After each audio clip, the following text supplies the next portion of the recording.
Bonjour à tous, bienvenue pour ce nouvel épisode. On va appeler ça des épisodes de l'Europe des communes. Aujourd'hui, on a décidé de parler avec vous de chaleur, hein. On a eu tous, je pense, on l'a bien senti ces dernières semaines, le réchauffement dans nos villes, dans nos quotidiens. Et donc, on a voulu se saisir un peu de ça aussi pour faire un petit webinaire, se poser des questions très concrètes sur ce qu'on peut faire face à la chaleur urbaine, hein, spécifiquement en milieu urbain. Comment on peut agir là-dessus? On a des très beaux intervenants aujourd'hui qu'on a rassemblés pour parler de tout ça. Euh, on démarrera avec Bruno Mola de la Commission européenne, donc de notre DG Climat, qui s'occupe de tout un tas de choses, mais notamment des questions d'adaptation au changement climatique.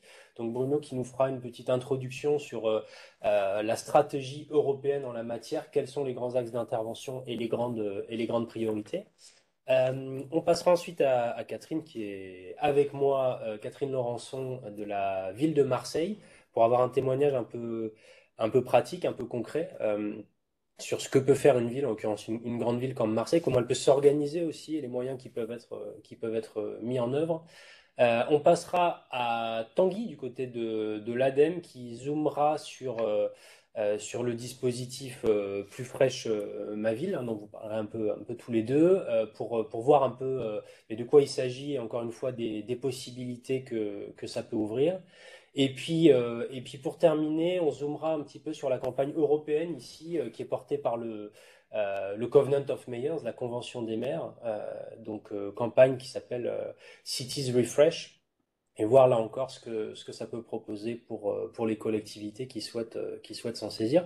On va prendre vos questions un peu au fil de l'eau, par groupe en fonction des masses critiques. On vise de tenir une heure.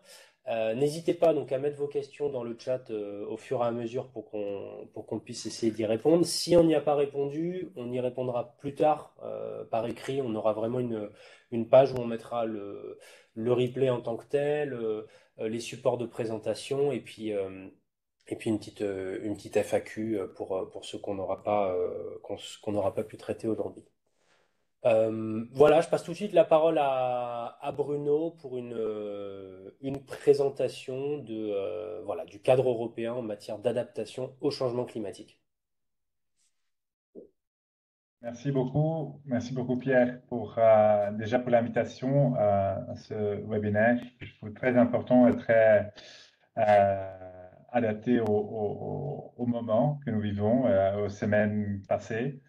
Je voulais commencer, tu l'as dit, moi je suis responsable à la DG Climat de ville et action climatique locale. Donc, je suis la personne qui s'occupe des villes et des communes et de la traduction des politiques européennes au niveau local.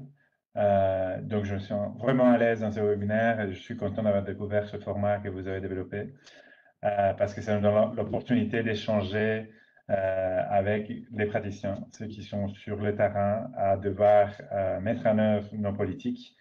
Et donc, c'est pour nous très important de pouvoir échanger et connaître quels sont les défis que vous rencontrez dans cette mise en œuvre pour pouvoir après adapter notre réponse aux besoins des territoires.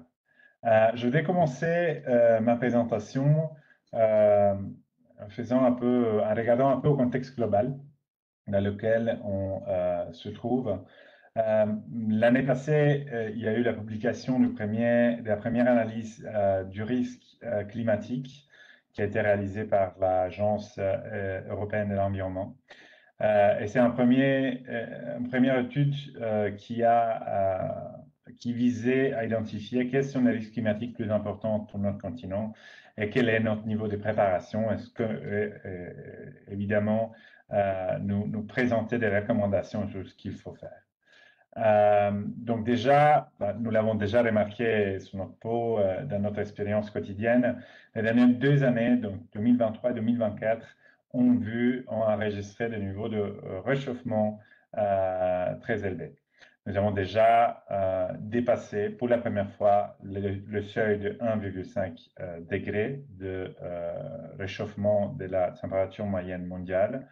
ce qui est le seuil que nous avions établi dans le cadre de l'accord de Paris comme le seuil que nous devions essayer de garder comme limite supérieure de réchauffement. Donc, le fait qu'on a dépassé cette seuil pendant 2 ans, ça ne veut pas dire qu'on a dépassé cette seuil définitivement. Il est possible que les oscillations font que les prochaines années pourraient montrer un réchauffement moyen inférieur à ce seuil.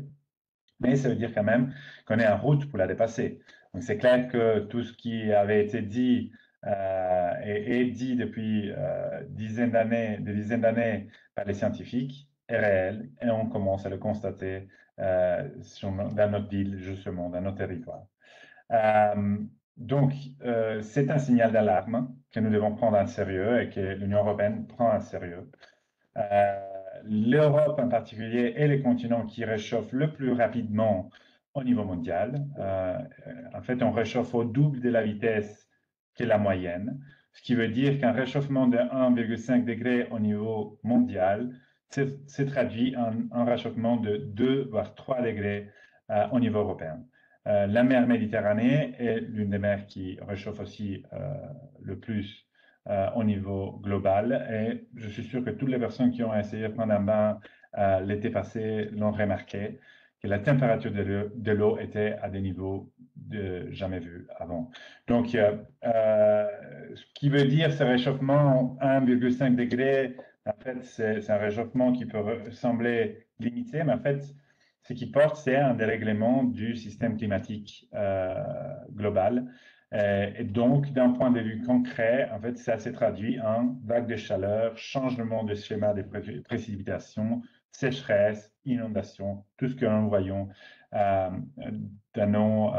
voilà, tout ce que nous voyons à nos territoires, que nous voyons augmenter dans notre territoire, soit en nombre qu'en intensité dans les dernières années. Dans ce contexte, en fait, l'Agence européenne de l'environnement a identifié le stress thermique comme le principal risque climatique à venir, surtout pour la santé humaine.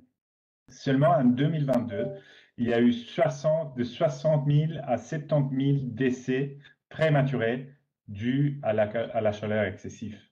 Et surtout, ce que nous voyons, c'est que en fait, les vagues de chaleur et la chaleur, c'est un tueur silencieux. Parce qu'à différence des inondations, par exemple, qui sont des événements très visibles et où l'impact sur la santé humaine et sur les vies, sur la vie est très visible et très, très clair, ben, en fait, les vagues de chaleur vont agir sur des conditions préexistantes, sur des vulnérabilités qui font que les morts sont moins visibles. Mais en fait, si on va faire les calculs, 85% des décès liés au risque climatique sont liés à la chaleur excessive et au stress thermique. Donc, c'est vraiment l'un des risques qu'il faut prendre très en sérieux.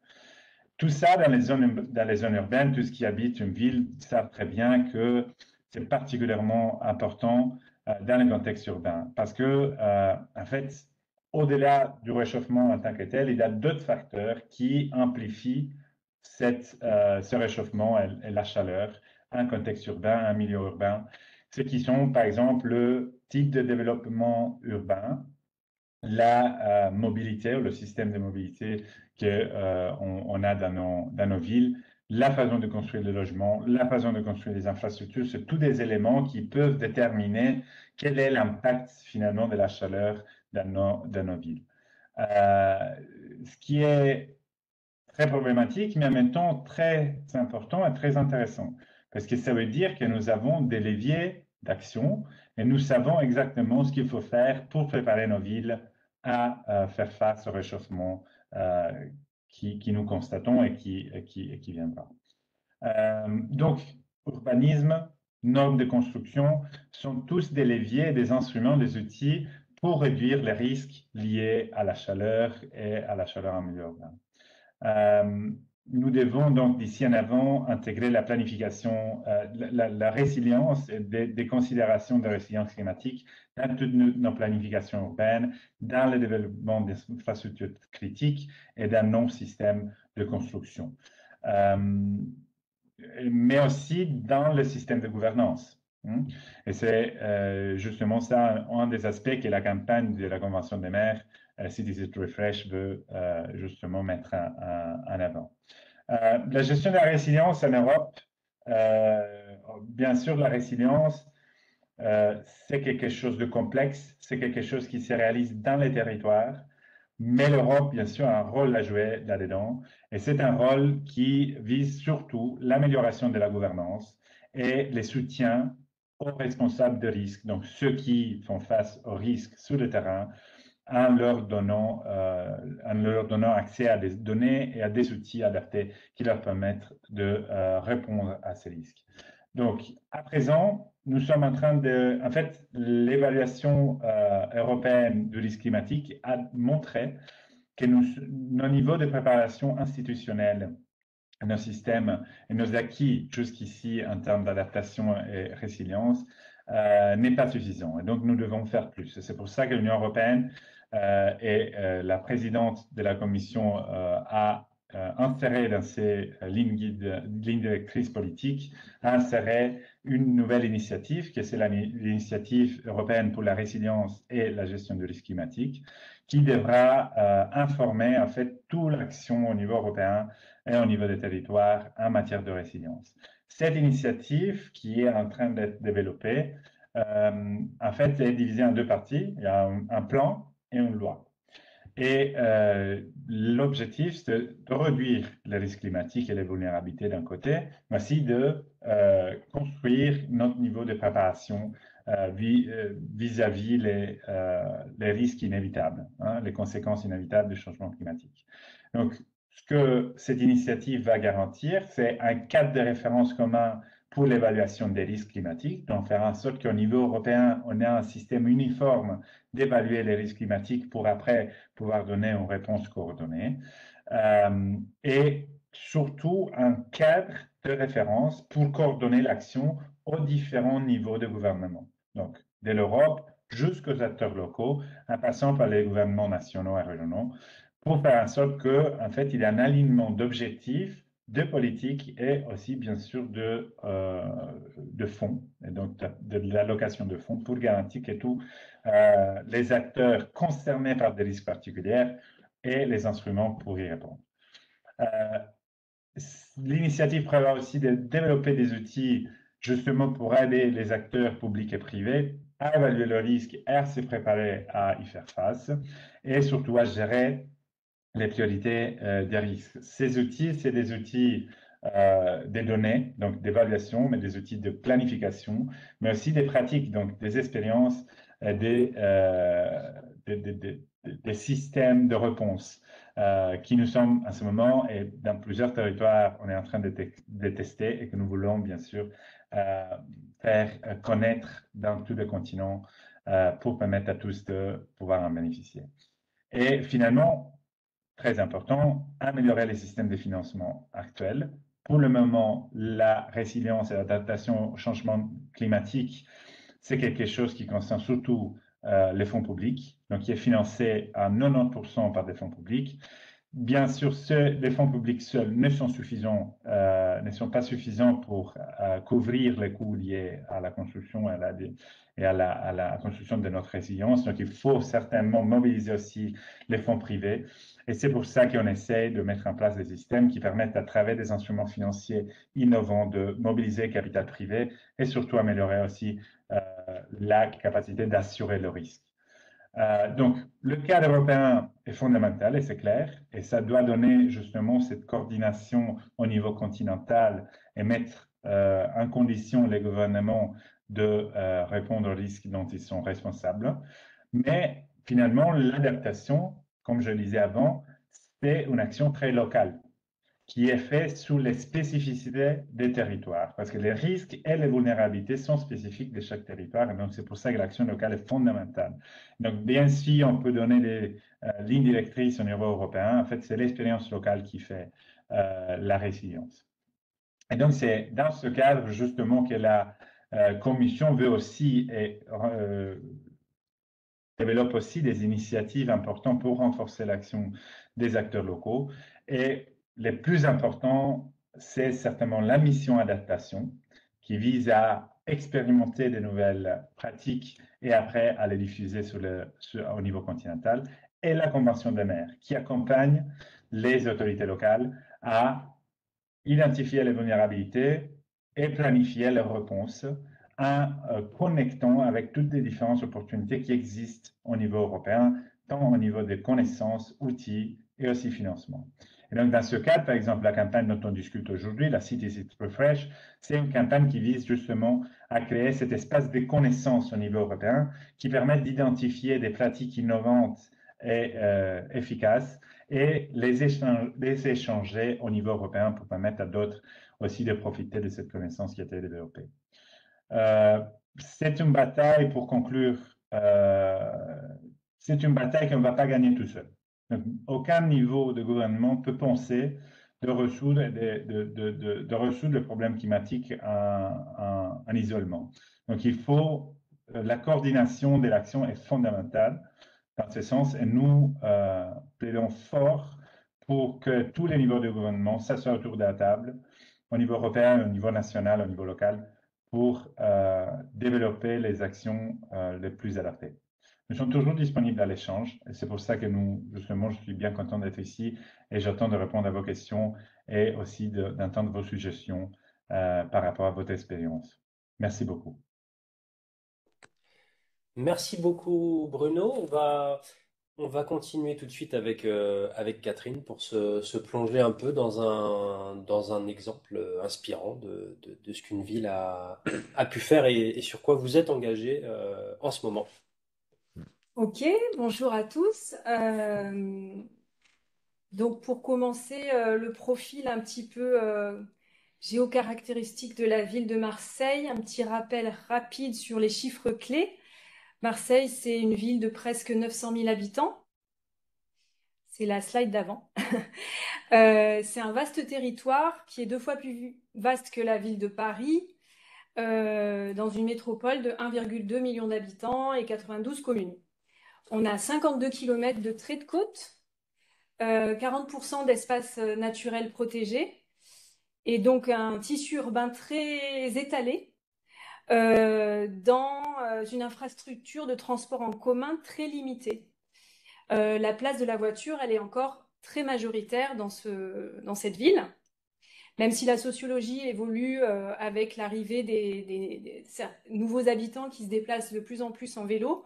On a quand même l'impact voiture qui est encore assez marqué et qui façonne encore l'espace public et la forme urbaine de cette ville. Parmi les risques climatiques croissants, on a bien entendu les vagues de chaleur, comme on l'a vécu il y a 2 semaines, enfin pendant 2 semaines. Et j'imagine que beaucoup de communes autour du webinaire dans la région sud ont vécu la même chose que nous.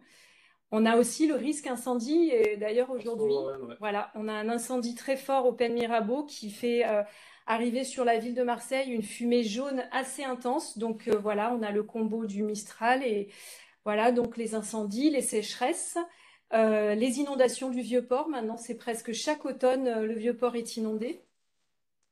Et le retrait-gonflement des argiles qui fragilise les immeubles anciens et qui crée des grands traumatismes aussi dans la ville. Donc ça, c'était pour les propos introductifs sur le profil un peu géophysique de la ville de Marseille. Le marqueur aussi important, c'est le taux de pauvreté. On est à 25% de taux de pauvreté, alors qu'au niveau national, c'est 15%. Donc on a un vrai sujet de fracture nord-sud et d'inégalité sociale. Ensuite, alors, je voulais vous parler de la dynamique Marseille 2030 Objectif Climat. Ça correspondait à un engagement de la nouvelle équipe municipale en 2020 de s'inscrire dans une ville plus juste, plus verte et plus démocratique. Et du coup, en 2022, on a candidaté à la mission européenne 100 villes climatiquement neutres. On a déposé notre contrat ville climat en 2023 et il a reçu le label de la Commission européenne en avril 2024. Cette dynamique des 100 villes, elle a été assez importante pour nous. Elle nous a permis, 3 ans après, d'arriver à un résultat de plus de 5 millions d'euros de captés en financement européen. on a pris notre place dans les réseaux européens, parmi le club des grandes villes qui sont dans les radars de l'Europe. Ça nous a apporté des retours d'expérience, ça nous a donné un peu plus de légitimité et de portage politique pour aller déposer des projets assez innovants et qui sont le reflet aussi de la spécificité du territoire. Donc c'était vraiment une belle dynamique qui nous a aidés. Ça nous a aidé beaucoup à nous structurer en interne. Par exemple, on a capté des financements de la Banque européenne d'investissement qui nous a permis de financer une dizaine de postes sur les énergies renouvelables ou la rénovation énergétique. Et nous travaillons actuellement avec la Banque européenne d'investissement pour chiffrer les coûts de l'adaptation de la ville de Marseille à ce risque climatique croissant. Voilà, donc ça nous a aidé sur les financements, pour des projets pour le territoire et pour se mobiliser en interne et se structurer et s'organiser mieux sur les sujets énergie-climat. Il y a 3 ans, quand j'ai rejoint mon poste, nous étions 2 sur les sujets énergie-climat et maintenant on arrive à une vingtaine de collègues qui travaillent et qui on travaille tous ensemble sur la transition écologique parce que notre contrat vie climat, il s'adresse sur plusieurs domaines.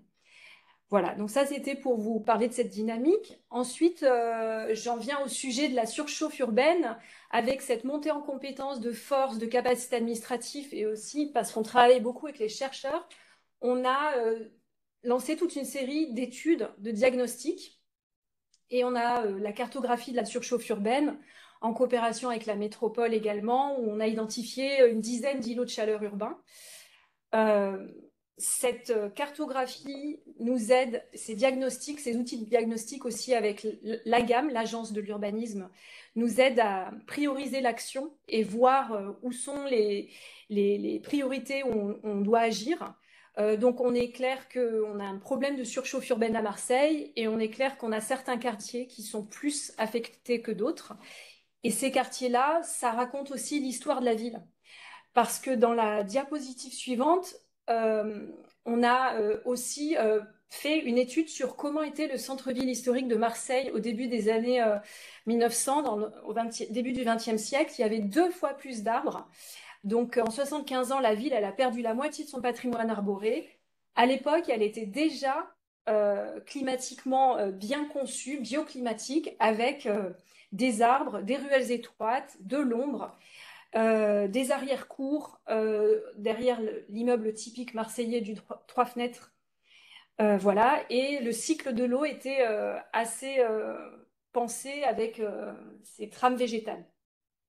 Donc le diagnostic centre-ville historique résilient nous a aidé à se rendre compte qu'en fait, il faut qu'on restaure les fonctions bioclimatiques de la ville qui existaient auparavant. Et sur la diap avant, on voit le centre-ville historique où dans la rue de Noailles, en juillet 2017, au sol, c'était bouillant alors que c'était même pas la canicule. Donc si on ne fait rien, ça sera littéralement impossible de continuer de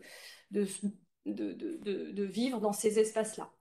On a aussi vu dans le diagnostic sur les inégalités sociales, on a mis en regard la carte suivante, c'est les îlots de chaleur urbains et les inégalités d'accès aux espaces verts. Et on se rend compte que dans les quartiers nord de Marseille, à la fois les sols sont bouillants, l'espace public est très minéralisé, mais c'est aussi les bâtiments. Les bâtiments, les logements sont pas adaptés, pas rénovés et pas rafraîchissants. Et l'espace public immédiat est aussi très minéralisé, mais en plus, il y a très peu d'espaces verts, de parcs pour se rafraîchir. Donc voilà, on parle de la double peine dans certains quartiers, difficulté à se loger et à surmonter la chaleur, et pas de zone refuge dans son pied d'immeuble immédiat. Les températures surface montrent qu'entre le parc du Pharaon et la place Castellane, en juillet 2017, il y a eu 15 degrés d'écart quand même. Donc le milieu urbain extrêmement bouillant quand il est trop minéralisé. Ensuite, dans la page suivante, c'était pour vous parler de l'action qu'on a menée sur la lutte contre la précarité énergétique pour les logements qui sont les plus vulnérables. On parle de précarité énergétique et de passoire thermique en hiver, mais en fait, à Marseille, c'est la question du confort d'été qui devient prioritaire. Donc il y a ce vocable, vous avez peut-être entendu, les bouilloires thermiques. Et on continue d'essayer de sensibiliser, d'aller vers ces logements et ces foyers précaires pour les guider, les aider à aller chercher des aides pour rénover leur logement ou faire des petits gestes à travers 2 programmes, le SLIM et le TZE. Et vous mentionnez aussi le budget participatif qui a commencé dans la saison 1 sur les quartiers nord justement, et la plupart des demandes des habitants, c'était de l'ombre, du végétal, des points d'eau, pour avoir des espaces pour se régénérer et aussi se rencontrer, ou que les enfants ou les jeunes puissent profiter de l'espace public, mais pas dans des conditions invivables. Ensuite, c'était pour vous parler de coup, la dynamique qui a été engagée avec Perrine Prigent, notamment l'adjointe aux espaces publics plus résilients et pour une ville plus résiliente, ça a été de changer de méthode et d'essayer de faire parler les citoyens dans leur environnement immédiat sur les usages qu'ils ont d'un espace public. Donc la ville, elle a adopté un manifeste pour des espaces publics résilients. Après toute une série d'ateliers, de travail avec les chercheurs, les Marseillais, les associations, les commerçants, pour travailler ensemble. Donc le changement de méthode, c'est mobiliser les citoyens, la diversité des acteurs, questionner les usages, et ensuite leur faire tester la transformation d'une place, comme la place Castellane, avec l'opération Prenez place, pour leur dire, à vous de nous dire qu'est-ce que vous voulez comme espace, aussi en documentant ce qu'était la place avant, comment elle était fabriquée, comment elle était conçue, qu'est-ce qu'elle pourrait être, avec des opérations un peu festives ou de sensibilisation, et faire remonter les desiderata des Marseillais sur le terrain. On a beaucoup de projets qui visent à la végétalisation et au rafraîchissement urbain. Tout est compilé dans la page Cities Refresh, Marseille Refresh. Voilà, il y a toute une explication de tous nos projets, comme le projet Cool Noons pour faire des parcours de fraîcheur, comme la végétalisation des cours d'école, la carte interactive, et bien sûr, on travaille beaucoup avec l'ADEME, avec la démarche Plus fraîche ma ville. Et ensuite, pour terminer, je crois que c'est la dernière. Là, c'était des illustrations aussi d'opérations citoyennes qui peuvent sembler anodines, mais qui ont un impact très éducatif, pédagogique pour le changement de représentation de ce que c'est être à Marseille et se promener sur la corniche sans voiture une fois par mois, pour appréhender l'espace public et la ville autrement. Voilà, et que les habitants, les riverains se rendent compte à quel point ça leur fait peut-être du bien eux aussi, même s'ils ne peuvent pas sortir leur voiture facilement un dimanche par mois, mais qu'est-ce que ça leur apporte aussi en co-bénéfice. Et les rues aux enfants, bien entendu, sensibiliser à la question de la qualité de l'air, le lien social qu'il peut y avoir dans ces opérations de pacification, d'apaisement de l'espace public devant les rues des enfants. Donc on a tout un mix de projets qui visent à transformer un peu la ville.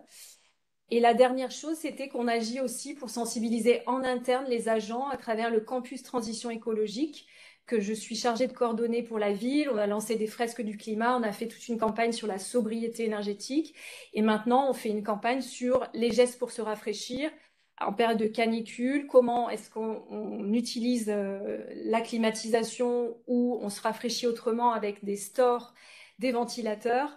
On fait des cafés climat, on fait des opérations aussi sur la mobilité.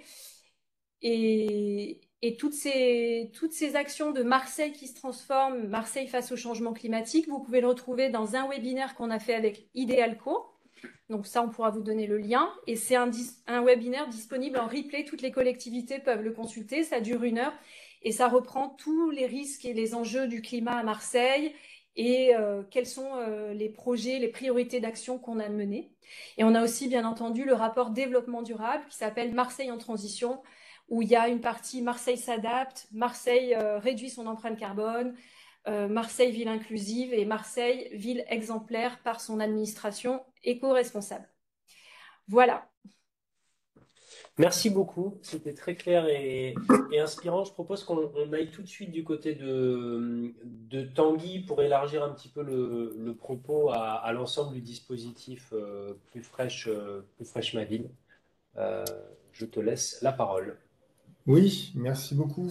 Merci Pierre. N'hésite pas par rapport au timing à me couper ou s'il y a des questions. Ça marche.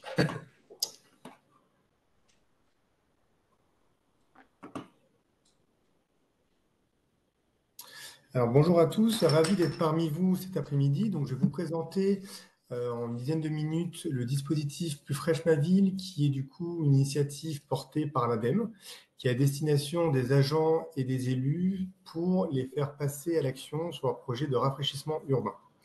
L'idée, c'est qu'on a une série de ressources qui viennent nourrir soit des réflexions très en amont, ou alors des estimations, des orientations de financement, des méthodes de diagnostic. On essaie de couvrir tous les différents jalons du cycle d'un projet pour pouvoir sensibiliser et donner de la matière pour passer à l'action. Donc, vous avez le site vitrine, vous avez un ensemble de ressources sur la surchauffe urbaine, sur les différentes solutions, sur les différents REX. Moi, je vais directement vous faire naviguer dans l'espace projet, qui est aujourd'hui à destination seulement des agents et des élus. Et avec un projet fictif, je vais vous montrer les différents modules de la plateforme. Alors, je vais prendre un test de désimperméabilisation d'une place. Donc là, il s'agit d'une place à Bordeaux. Et je vais vous parcourir les 5 modules. Donc, le premier qui est quelque part poussé par l'ADEME, c'est vraiment cette phase de diagnostic de l'audit climatique. Globalement, on a deux propositions ici. Il y a une manière de faire un audit très simplifié qui offre une première lecture. Donc, vraiment, on est dans du premier niveau, qui donne des réponses opérationnelles avec des coefficients. Donc, typiquement, là, on va chercher à appréhender cette place, la place de la victoire, dans notre exemple, sur 3 coefficients qui vont permettre typiquement à un agent de prioriser les différents projets entre eux, de pouvoir sensibiliser un élu avec des éléments de langage, des standards, notamment ses coefficients, ou alors de mobiliser les riverains. Voilà, donc ça, c'est vraiment la première approche. La deuxième, elle se fait avec un bureau d'études. Et là, on a regroupé tous les méthodes de diagnostic qui figurent dans les recueils de l'ADEME. Donc là, avec des objectifs, des coûts, des délais qui sont, disons, variants. Alors, la première, pour vous l'introduire, on va d'abord commencer par... je vous présente du coup ces 3 coefficients. Donc, à l'issue de cet audit, vous avez le coefficient sur rafraîchissement urbain qui permet de donner cette capacité typiquement à cette place de réfléchir à la chaleur, l'absorber ou la restituer. Vous avez le coefficient de perméabilité qui, quelque part, donne des indications sur le ruissellement. Le coefficient de biodiversité qui, du coup, en fonction, par exemple, de l'âge d'un arbre, va pouvoir influer sur sa capacité à créer autour de lui un environnement ambiant propice à la biodiversité. Donc, pour faire cette rapide analyse, il faut vraiment renseigner des indicateurs qui sont très précis. Donc là, on est vraiment à l'échelle de cette place.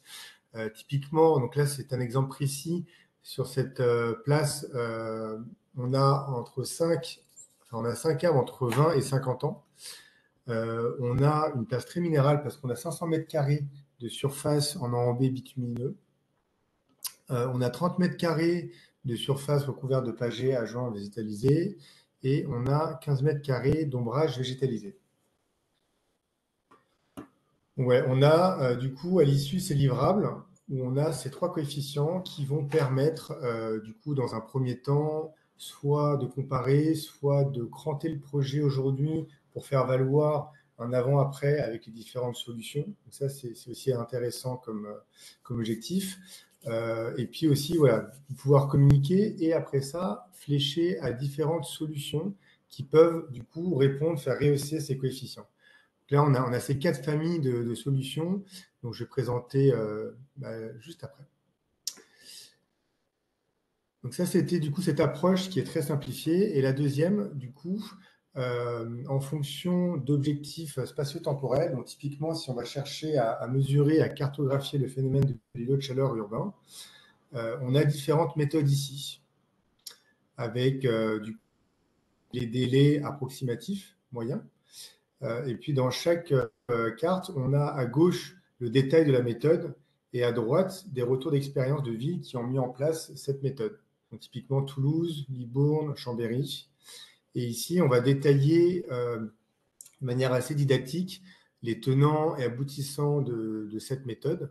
Donc là, globalement, on va chercher à quantifier le phénomène d'îlot de chaleur avec ces indicateurs-là qu'on va chercher à étudier. Donc cet écart de température à un moment donné, température de l'air pendant le jour et la nuit, humidité relative. On donne aussi les points de vigilance. C'est l'avantage de cette méthode. On va aussi, d'une manière très opérationnelle, donner les différentes étapes de mise en œuvre. Donc voilà, il y a beaucoup d'informations. Il y a aussi des REX, des différentes lectures scientifiques sur le sujet. Et je vous montrais juste avant, voilà, des REX ici. Donc typiquement, la ville de Toulouse qui a pu mettre en place cette méthode, mais pas seulement, qui a souvent une combinaison de méthodes de toute façon qui sont mises en place, tant sur les méthodes que sur les solutions, avec les principaux résultats qui en ont découlé. Ce qui est intéressant aussi, c'est qu'on peut contacter, que ce soit des bureaux d'études ou alors l'agent qui a pu travailler sur cette méthode. Donc voilà, ça c'était vraiment la partie diagnostic. L'idée est qu'on puisse sélectionner différentes méthodes qu'on va greffer au projet parce que c'est un espace collaboratif où on peut inviter d'autres membres de notre équipe pour venir alimenter le projet, le challenger et surtout trouver des financements à l'issue. Donc typiquement, mettons qu'on soit intéressé par cette méthode, on l'ajoute du coup à notre projet. Si maintenant on va chercher plutôt à évaluer le confort thermique typiquement par une balade urbaine, donc là également on a 6 solutions. On a le même principe, la méthode avec un retour d'expérience typiquement à la Seine-sur-Mer. Donc voilà, on va ajouter cette méthode. On peut aussi filtrer par petit budget. Donc voilà, ça c'était la partie diagnostic. La prochaine, ça va être choisir des solutions. Donc on peut...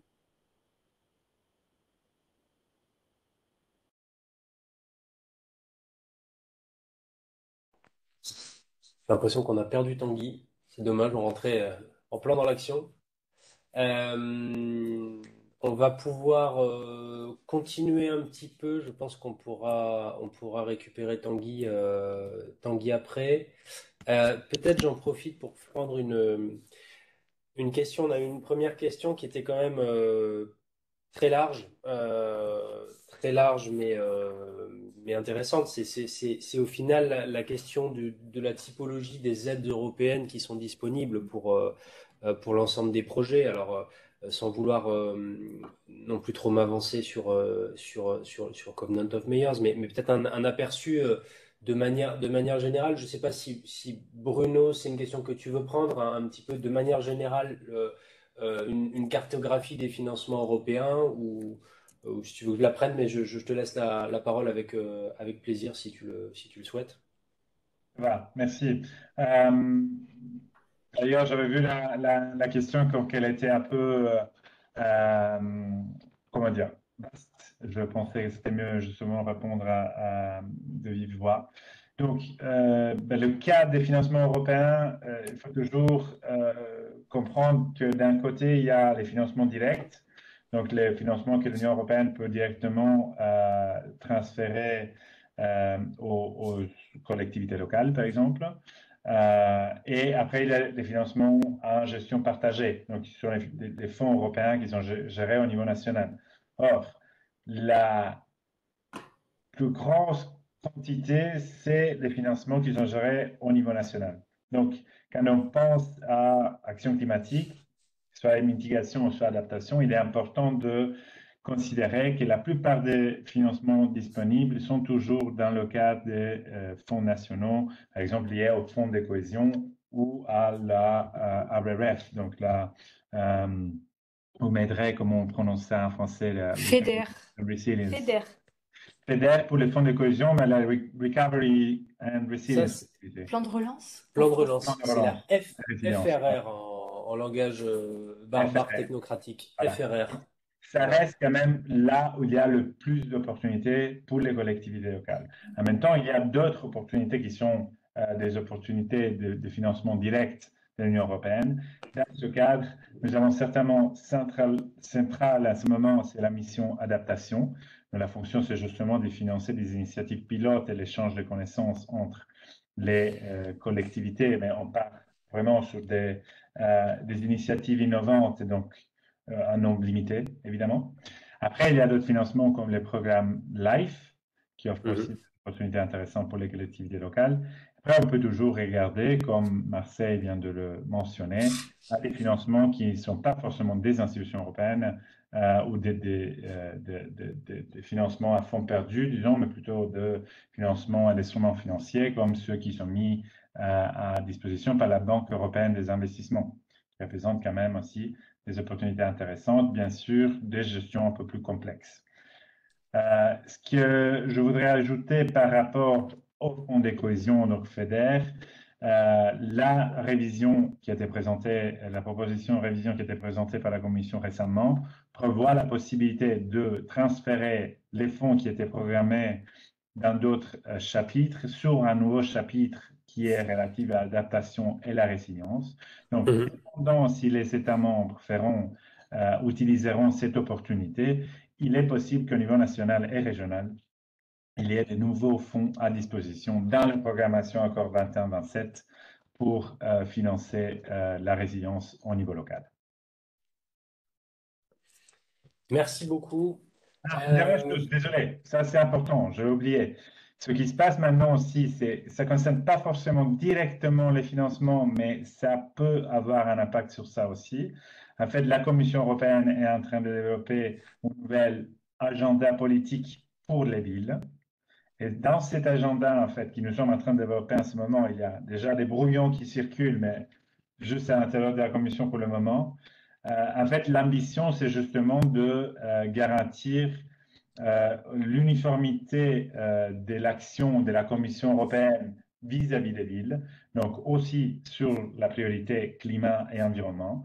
Et l'objectif, c'est aussi de créer une relation directe entre planification stratégique que les villes font en ligne avec les indications de la Commission et accès au financement et possibilité d'obtenir des financements ou facilité, disons, de l'obtention de financement public européen. Donc, pour ça, je ne vais rien anticiper du contenu réel parce qu'à plus, jusqu'à ce que c'est approuvé par nos leaders politiques, on ne peut pas se prononcer. Mais en novembre, il y aura certainement quelque chose de nouveau. Il y aura des opportunités intéressantes qu'il faudra suivre. À suivre alors. Je vois que Tanguy est de retour. On va te laisser finir la présentation et reprendre a priori là où tu en étais, si tu y arrives. Oui, désolé pour ce petit bug. Juste, il y aurait combien de temps pour laisser passer Euh, Alison? quelques minutes pour qu'on ait bien le temps pour une dizaine de minutes pour Alison aussi derrière. Ok, donc oui, 2 minutes, 2-3 minutes. 2-3 minutes. Voilà. Allez, super. Alors, j'en étais en effet dans le vif du sujet, les différentes solutions du coup qui découlent après ça de ces méthodes de diagnostic. Donc là, on est sur notre place. On va avoir différentes méthodes ici. On va les décrire une par une sur les effets, disons, escomptés en termes de température. Donc ça, c'est pas contractuel, c'est vraiment une médiane qu'on peut observer sur les délais de travaux, sur les différents coûts. Donc on explique globalement les motivations pour la désimperméabilisation, différentes revues techniques. On a aussi des REX ici sur typiquement les villes qui ont pu mettre en place cette solution et des solutions complémentaires. Donc voilà, je vais aller aussi rapidement sur cette partie-là. Il y a plein de solutions, typiquement sur une place qui peuvent être intéressantes, des solutions de fontainerie, des solutions aussi d'ombrage. Donc l'idée, c'est de les sélectionner pour pouvoir les chiffrer dans un second temps et puis pouvoir regarder les financements. Donc si globalement, je souhaite faire une rapide estimation de ces 3 solutions en vue d'échanger avec un maître d'œuvre ou avoir des premières fourchettes d'estimation, l'idée va être de renseigner des indicateurs. Donc, ça se veut très opérationnel comme outil. On peut mettre directement le nombre de mètres carrés, typiquement sur une fontaine classique. Sur la partie ombrage, on va pouvoir mettre également les différentes, disons, métrages ici, donc voilà, dans notre exemple. Sur la partie des impairs, pareil, on va pouvoir j'avance très vite parce que c'est pas très intéressant, mais c'est juste pour vous donner l'exhaustivité de ce qui existe, parce que beaucoup de projets, du coup, rentrent dans ces cases-là. Donc voilà, l'idée, c'est qu'on puisse avoir un budget approximatif qu'on va pouvoir affiner dans tous les cas dans un second temps. Et la prochaine étape, financement, elle est particulièrement intéressante de par ce qu'on va pouvoir lier, à savoir les solutions avec la géographie. Donc, on va aller chercher ces financements sur le site Aide Territoire. On va voilà, les exposer avec les critères importants sur les porteurs, sur les calendriers. Typiquement, à l'agence de l'eau, on va pouvoir candidater et puis sauvegarder si ça nous intéresse pour la partager. Et puis, le dernier module qui permet en fait de voir tous les projets en France, qu'ils soient en cours ou terminés, avec une typologie d'espace, un budget. Donc là, typiquement, c'est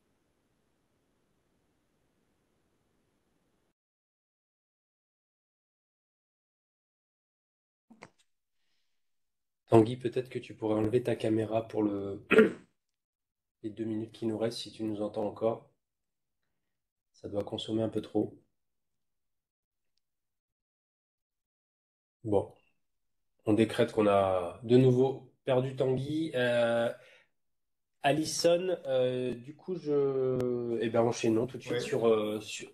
Ah, Désolé, pardon. je ne sais pas ce qui se passe. Je ne sais pas si c'est en lien avec la ville de Alors, Marseille, mais ça enlève, saute. enlève De toute façon, ta j'avais caméra. fini, Ah bon, ben c'est quasiment. parfait. Alors, une conclusion un peu abrupte, mais parfaitement timée. Alison, c'est à toi, et puis on prendra une ou deux questions avant de terminer. Merci, parfait. Merci beaucoup et merci aux autres présentations qui étaient très intéressantes pour voir concrètement ce que sont en train de faire les villes et aussi les outils qui sont disponibles pour les collectivités. Donc, moi, je vais présenter brièvement notre campagne. Je crois qu'il y a des diapos. C'est à moi de les partager ou vous allez les... Je pense que c'est nous, normalement. Ok. Parce que j'ai... Faut qu'on reprenne la main. Parfait. Voilà. Donc, on peut passer déjà à la première diapositive. Donc, je ne vais pas rester longtemps dessus.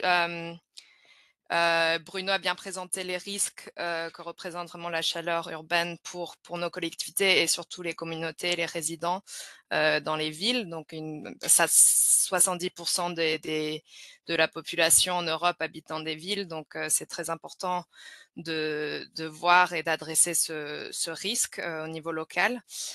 Pour contexte, la Convention des maires, c'est une initiative de la Commission européenne, comme présenté par Bruno, et aussi le plus grand mouvement de villes et de collectivités engagées volontairement pour atteindre des objectifs climatiques de l'UE. Elle rassemble aujourd'hui donc 11 000 signataires qui agissent pour réduire leurs émissions et en même temps travailler sur l'adaptation et aussi sur la précarité énergétique. Et depuis 2015, la Convention des maires accompagne les villes donc à préparer leur plan d'adaptation et vraiment de travailler tous les thèmes, d'identifier les risques et d'avoir un plan qui est croisé aussi avec leur plan pour réduire les émissions et de précarité énergétique. Aujourd'hui, donc, plus de la moitié des signataires ont déjà leur plan d'adaptation. Et parmi eux, 85% ont déjà identifié que la chaleur urbaine est un risque prioritaire. Donc, c'est pour ça qu'on a lancé une campagne précisément sur ce thème qui vise vraiment à sensibiliser, à encourager les villes à agir face à la chaleur. Et c'est un appel pour, on dit en anglais, to hit refresh, donc pour appuyer le bouton refresh, se réinventer vraiment pour, ici on peut passer aussi à l'autre diapositive, pour restaurer la santé, comme on a vu que le stress thermique est une urgence pour la santé publique, et aussi pour reconstruire les communautés, parce qu'on sait tous que, comme on a bien vu à Marseille, la chaleur n'impacte pas la ville d'une façon égale, donc ça souvent contribue même à renforcer les inégalités qui touchent plus les populations vulnérables, les quartiers défavorisés, qui vivent dans des gens qui vivent dans des logements mal isolés. Donc c'est aussi une question de justice sociale de lutter contre la chaleur. renouveler le design urbain, parce que les îlots de chaleur, et on voit que les villes souffrent plus, que nos infrastructures ne sont pas adaptées. Et ça paralyse aussi nos villes, ça arrête un peu la vie qui est au cœur et l'essence de nos villes. Et en 4e point aussi, relancer les économies locales, vu que aussi la chaleur a un effet sur la productivité, qui met aussi en danger de nombreux métiers, surtout des métiers à l'extérieur. Et donc, pour rester vraiment attractif et dynamique et protéger les industries locales aussi, c'est important d'adresser ce risque. Donc, la campagne, donc ici on peut passer déjà la diapositive, la campagne s'articule surtout autour d'un partage d'expérience au niveau européen, comme le soulignait Bruno, et au-delà, on a aussi quelques exemples qui vont au-delà de l'Union européenne. Et on a des cas d'études d'une 30aine de villes européennes qui se mobilisent donc pour combattre la chaleur, et avec plusieurs solutions, donc types de solutions qu'on a catégorisées à travers la campagne, et des grands leviers vraiment pour agir, parce que finalement, toutes ces villes aussi agissent sur les 4 solutions en général. C'est pas d'une façon isolée, comme on a pu voir aussi avec la plus fraîche Ma Ville, que c'est une combinaison aussi de solutions qui est toujours idéale et qui marche le mieux. Mais on voit beaucoup d'exemples, bien sûr, autour des solutions autour de la nature. Donc ici, la ville de Reggio Emilia en Italie, qui redéfinit un peu ce qui est un parc urbain pour booster la biodiversité et vraiment être sûr que les parcs sont pas seulement esthétiquement agréables, mais ont des valeurs climatiques importantes et rafraîchissent la ville. On a aussi l'exemple de Vienne ici qui a développé un réseau d'îlots de verdure, donc même en mettant de la verdure aussi sur les arrêts de bus à travers la ville, pour vraiment créer tout un réseau et augmenter le confort urbain. Et Guimarães, qui est aussi capitale européenne verte l'année prochaine, qui vise à connecter tous ces espaces verts à travers la ville et avoir vraiment une stratégie d'une ceinture verte qui traverse la ville. Donc après, le deuxième levier, qui est l'autre diapositive, c'est tout ce qui est en design urbain, bien sûr croisé avec souvent des solutions autour de la nature. Et ici, on a l'exemple d'Hambourg en Allemagne, qui a une stratégie compréhensive donc de toute la ville de toiture verte et de toiture végétalisée, qui est soutenue par des incitations financières, des subventions et des réglementations. Donc là, c'est comme disait Bruno, c'est vraiment utiliser les normes de construction et l'urbanisme pour rafraîchir et réinventer la ville. Et avec cette stratégie, on pourra déjà beaucoup augmenter ses toitures végétalisées dans les dernières années. À Retinno, à Crète, donc qui souffrent beaucoup de la chaleur, ils ont réinventé aussi leurs espaces publics en intégrant des sols compressés, des revêtements frais et des matériaux réfléchissants aussi pour limiter la surchauffe dans leurs places publiques. Et Getafe en Espagne, qui est une commune en dehors de Madrid, ils ont une stratégie très focalisée sur la précarité d'été, comme on parlait Marseille, où spécifiquement vraiment toute leur stratégie de rénovation de bâtiments se structure autour de leur étude de précarité d'été, parce que c'est vraiment un des risques et un des dangers les plus importants pour leur population, où ils ont identifié les quartiers les plus vulnérables, les quartiers les plus défavorisés, et là ils priorisent leurs interventions. Ils ont aussi des guichets pour la population pour toute l'information autour de la rénovation de bâtiments.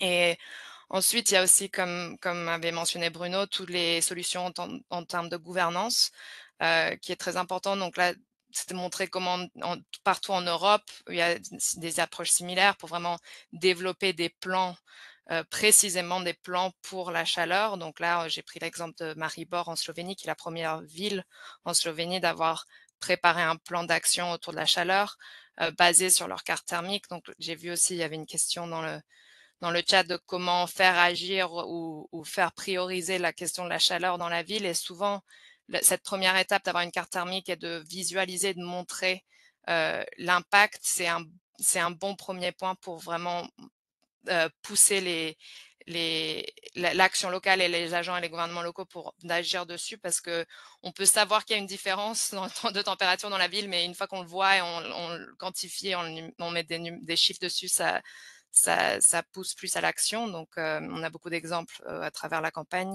Ici, il y a aussi tout ce qui est sensibilisation et campagnes au niveau local qui sont menées par les villes. Donc à Athènes, Grèce, ils sont un bon exemple parce que depuis maintenant des années, ils ont quelqu'un dans la ville, dans l'administration. Ils étaient les premiers à avoir un Chief Heat Officer, donc quelqu'un qui est vraiment dédié, consacré à la chaleur dans la ville et qui a la responsabilité dès qu'il y a des vagues de chaleur, de mobiliser tous les réseaux de soutien, d'activer leur campagne de sensibilisation. Ils catégorisent aussi les vagues de chaleur en catégories comme on fait avec les ouragans, par exemple, pour vraiment montrer l'importance d'agir, de se protéger et aussi d'activer tout ce qui est des, dynamiques de protection, surtout des populations plus vulnérables. Et ils ont des grandes campagnes aussi dans l'espace public et ils partagent un peu des conseils, des tips pour se protéger en temps de chaleur.